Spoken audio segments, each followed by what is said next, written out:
UAE ദേശീയ ദിനത്തോടനുബന്ധിച്ച് രാജ്യത്തെ വിവിധ ജയിലുകളിൽ കഴിയുന്ന നിരവധി തടവുകാരെ മോചിപ്പിക്കും. 3000-ഓളം തടവുകാരെ മോചിപ്പിക്കാൻ president Sheikh Mohammed bin Zayed നിർദ്ദേശം നൽകിയിട്ടുണ്ട്. തടവുകാർ അടയ്ക്കേണ്ട പിഴത്തുക റദ്ദാക്കാനും പ്രസിഡന്റ് നിർദ്ദേശിച്ചു. രാജ്യത്തെ വിവിധ ജയിലുകളിൽ കഴിയുന്ന തടവുകാരെ മോചിപ്പിക്കാനാണ് ഭരണാധികാരികൾ നിർദ്ദേശം നൽകിയത്.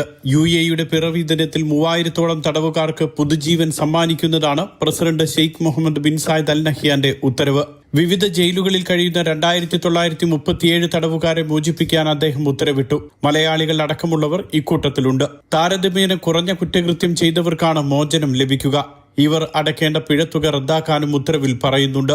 ദുബായിലെ ജയിലുകളിൽ കഴിയുന്ന വ്യത്യസ്ത രാജ്യക്കാരായ 2025 തടവുകാരെ മോചിപ്പിക്കാൻ UAE വൈസ് പ്രസിഡന്റും പ്രധാനമന്ത്രിയും ദുബായ് ഭരണാധികാരിയുമായ Sheikh Mohammed bin Rashid Al Maktoum നിർദ്ദേശം നൽകി. ഷാർജയിലെ ജയിലുകളിൽ കഴിയുന്ന 366 തടവുകാരെ മോചിപ്പിക്കാനാണ് സുപ്രീം കൌൺസിൽ അംഗവും ഷാർജ ഭരണാധികാരിയുമായ Sheikh doctor Sultan bin Muhammad Al കാസ്മിയുടെ നിർദ്ദേശം. നല്ല പെരുമാറ്റത്തിന്റെ അടിസ്ഥാനത്തിലാണ് തടവുകാരെ മോചിപ്പിക്കുക. അജ്മാനിൽ 225 തടവുകാരെയും ഫുജൈറയിൽ 129 തടവുകാരെയും മോചിപ്പിക്കും. പെരുന്നാൾ വേളകളിലും റമദാനിലുമെല്ലാം ഇതിന് സമാനമായ ഉത്തരവ് UAE ഭരണകർത്താക്കൾ പുറപ്പെടുവിക്കാറുണ്ട്. അതീവ ഗൗരവമല്ലാത്ത കുറ്റകൃത്യങ്ങൾ ചെയ്തവർക്ക് മാപ്പ് നൽകി കുടുംബങ്ങൾക്കൊപ്പം ജീവിക്കാൻ പുതിയ അവസരമൊരുക്കുകയാണ് ലക്ഷ്യം. Mathrubhumi news, Dubai.